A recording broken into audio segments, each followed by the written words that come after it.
पश्चिम Asia में तबाही का नया अलार्म। खार्ग आइलैंड पर अमेरिका का विनाशकारी हमला। ये तस्वीरें उसी खार्ग आइलैंड की हैं, जिस पर अमेरिका ने भीषण हमला किया है। दावा किया जा रहा है कि इस हमले में खार्ग आइलैंड पर मौजूद एक एक टारगेट को तबाह कर दिया गया। अमेरिकी सेंट्रल कमांड की तरफ से चलाए गए इस ऑपरेशन को पश्चिम एशिया में अब तक के सबसे शक्तिशाली बमबारी अभियानों में से एक बताया जा रहा है। अमेरिकी राष्ट्रपति डोनाल्ड ट्रंप ने कहा कि इस हमले में द्वीप पर मौजूद सैन्य ठिकानों को निशाना बनाया गया, जबकि तेल से जुड़े ढांचे को जानबूझकर नहीं छुआ गया। लेकिन साथ ही वॉशिंगटन ने चेतावनी भी दी है, अगर ईरान ने स्ट्रेट ऑफ हॉर्मुज से गुजरने वाले जहाजों की आवाजाही में दखल दिया तो अगला हमला और ज्यादा विनाशकारी हो सकता है। The situation in Iran is going very well. A lot of big hits today, a lot of big wins today, as you probably have heard militarily. And I think it's going very well and with very good control. We'll see what's happening with the Straits. They continue to try and sabotage their own country in the Middle East, but it's been very, very strong militarily. Kharg island पर हुआ यह हमला कोई साधारण हमला नहीं माना जा सकता, क्योंकि अमेरिका की तरफ से इसे कई खास मकसदों से टारगेट किया गया है। ये द्वीप फारस की खाड़ी में ईरान के दक्षिणी तट से लगभग 25 किलोमीटर दूर स्थित है। प्रशासनिक रूप से ये ईरान के बुशहर प्रांत का हिस्सा है। खार्ग आइलैंड वो रणनीतिक द्वीप है जिसे ईरान की आर्थिक शक्ति की रीढ़ कहा जाता है। फारस की खाड़ी में स्थित ये छोटा सा द्वीप ईरान के तेल निर्यात का सबसे बड़ा केंद्र है। दुनिया भर के बाजारों में पहुंचने वाला ईरान का करीब 85 से 90% कच्चा तेल इसी द्वीप से होकर गुजरता है। यहाँ विशाल ऑयल टर्मिनल, स्टोरेज टैंक और पाइपलाइन नेटवर्क मौजूद है, जिससे हर दिन लाखों बैरल तेल टैंकरों में भरा जाता है।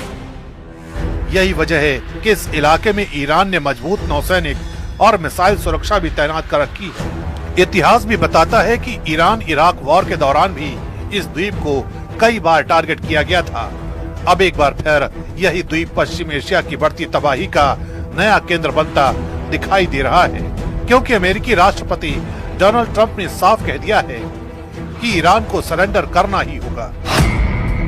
ईरान की सेना और इस शासन से जुड़े लोगों के लिए बेहतर होगा कि वे अपने हथियार डाल दें और अपने देश का जो बचा है उसे बचा लें। ईरान के पास ऐसी किसी भी चीज की रक्षा करने की क्षमता नहीं है जिसे हम निशाना बनाना चाहें। ईरान कभी भी परमाणु हथियार हासिल नहीं करेगा और न ही दुनिया को धमकी देने की क्षमता हासिल कर पाएगा।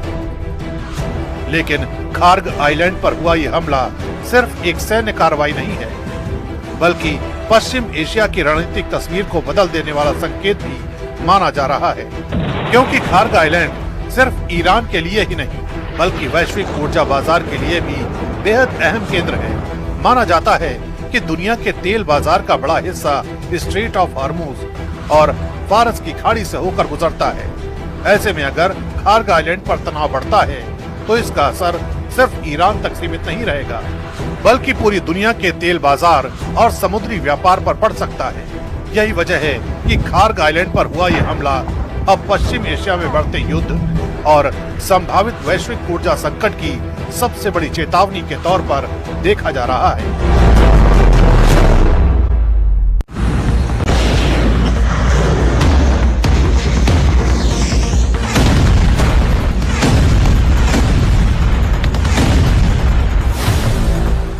ट्रंप का रक्षा कवच बनेगा ईरानी मिसाइलों का काल।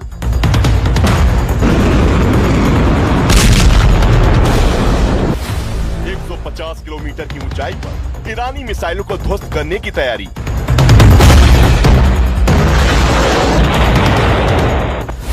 जंग के 15वें दिन डोनाल्ड ट्रंप का बिग प्लान।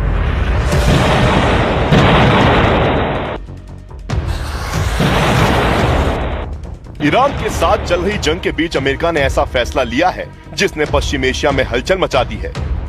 अमेरिका ने दक्षिण कोरिया से अपना सबसे ताकतवर मिसाइल डिफेंस सिस्टम थाड हटाकर पश्चिम एशिया में भेज दिया है। ये वही डिफेंस सिस्टम है जो उत्तर कोरिया की बैलिस्टिक मिसाइलों से दक्षिण कोरिया को सुरक्षा देता रहा है। लेकिन जब पश्चिम एशिया में ईरानी मिसाइलों के प्रहार से अमेरिकी सेना पस्त होने लगी, तब ट्रंप ने अपना रक्षा कवच यानी थार्ड को तैयार करना शुरू कर दिया।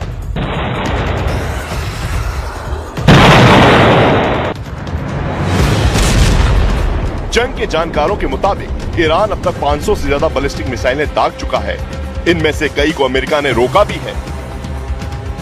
बावजूद इसके कई मिसाइलें पश्चिम एशिया में मौजूद अमेरिकी ठिकानों को निशाना बनाने में कामयाब रही। यही नहीं, ईरान ने जॉर्डन और संयुक्त अरब अमीरात में तैनात अमेरिका के थार्ड मिसाइल डिफेंस सिस्टम के रडार को नष्ट कर दिया है, जिससे अमेरिकी सेना में हड़कंप मच गया है।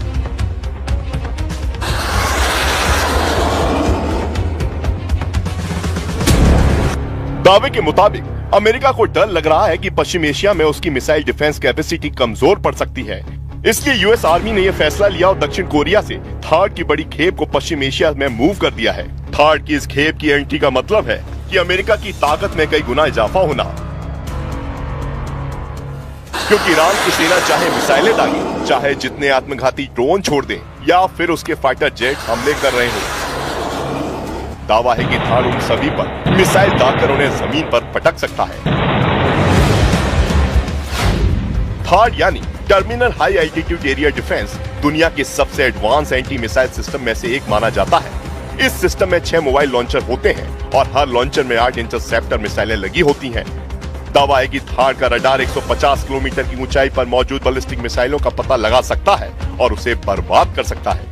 इसका रडार 1000 किलोमीटर से ज्यादा दूर के ऑब्जेक्ट को ट्रैक करके उसे नष्ट कर सकता है। ये हिट टू किल तकनीक के तहत बिना किसी वारहेड के सीधे टकराकर दुश्मन की मिसाइलों को नष्ट कर देता है। इसके साथ ही इसे ट्रकों के जरिए कहीं भी तेजी से तैनात किया जा सकता है। इधर अमेरिका ने पश्चिम एशिया में ईरान को परास्त करने के लिए थार्ड की तैनाती में इजाफा किया, तो उधर इस फैसले से दक्षिण कोरिया की टेंशन बढ़ गई है। दक्षिण कोरिया को डर है कि अगर उसके यहाँ अमेरिकी डिफेंस सिस्टम कमजोर पड़ा तो उत्तर कोरिया उस पर कोहराम मचा सकता है। लेकिन इस सबसे बेपरवाह डोनाल्ड ट्रंप अब अपना पूरा फोकस पश्चिम एशिया में ईरान से जंग जीतने में लगा चुके हैं। इसलिए ट्रंप खाड़ी देश में अपनी सैन्य ताकत को बढ़ाने में ध्यान दे रहे हैं। पश्चिम मीडिया की एक रिपोर्ट के मुताबिक अमेरिका के करीब 2500 अमेरिकी मरीन सैनिक युद्धपोतों के साथ पश्चिम एशिया की ओर बढ़ रहे हैं। अमेरिकी जहाज यूएसए त्रिपोली और उससे जुड़े युद्धपोत भी ईरान की ओर रवाना हो चुके हैं।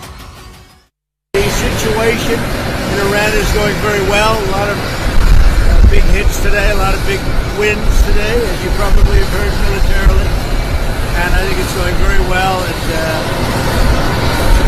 very good control. We'll see what's happening with the Straits. They continue to try and sabotage their own country in the Middle East, but it's been very, very strong militarily. अमेरिकी सैन्य अधिकारियों के मुताबिक इन जहाजों को ईरान के नजदीक पहुंचने में 1 हफ्ते से अधिक समय लग सकता है। इस बीच अमेरिकी नौसेना के कई जहाज पहले से ईरान के पास समंदर में तैनात हैं, जिसमें अरब सागर में मौजूद बेड़े में यूएसएस अब्राहम लिंकन और कई विध्वंसक जहाज शामिल हैं। ऐसे में अगर यूएसएस त्रिपोली इस बेड़े में शामिल होता है तो अमेरिका की ताकत कई गुना बढ़ जाएगी।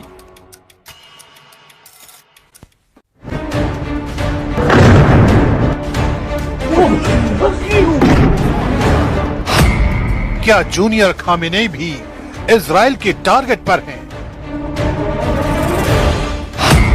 क्या मुस्तफा खामेनेई आईडीएफ का अगला शिकार है?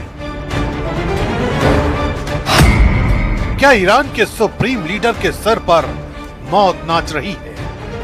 ईरान में उठे तबाही के इस नए तूफान की कहानी बताएं। उससे पहले ये तस्वीरें देखिए। तेहरान की सड़कों पर गाड़ियां गुजर रही हैं और तभी आईडीएफ का हवाई हमला होता है। ये मिसाइल हमला तेहरान में तैनात बासिज यूनिट को टारगेट करके किया गया है। इस वीडियो को जारी करते हुए आईडीएफ ने लिखा है, दमनकारी ताकतों के ठिकानों को चुन चुन कर खत्म करेगी। ईरान में बासिज यूनिट की बड़ी भूमिका मानी जाती है। ये ईरान का अर्धसैनिक स्वयंसेवी बल है जो सरकार के नियंत्रण में रहता है। विरोध प्रदर्शन को दबाने और आंतरिक सुरक्षा अभियानों में इसकी सक्रिय भूमिका होती है। ये यूनिट आईआरजीसी के अधीन काम करने वाली ताकत है। देश भर में चेक पोस्ट, निगरानी, सुरक्षा अभियानों में 32 यूनिट की तैनाती होती है। यही वजह रही कि खुफिया जानकारी के बाद आईडीएफ ने 62 यूनिट के काफिले को बीच सड़क पर सटीक टारगेट से उड़ा दिया। लेकिन इन हमलों के बीच नेतन्याहू के एक बयान ने पश्चिम एशिया में नया बवंडर ला दिया है, क्योंकि जिस तरह इजराइल और अमेरिका ने ईरान के सुप्रीम लीडर को खत्म किया, ठीक वैसी ही प्लानिंग इस बार मुस्तफा खामेनेई को लेकर चल रही है।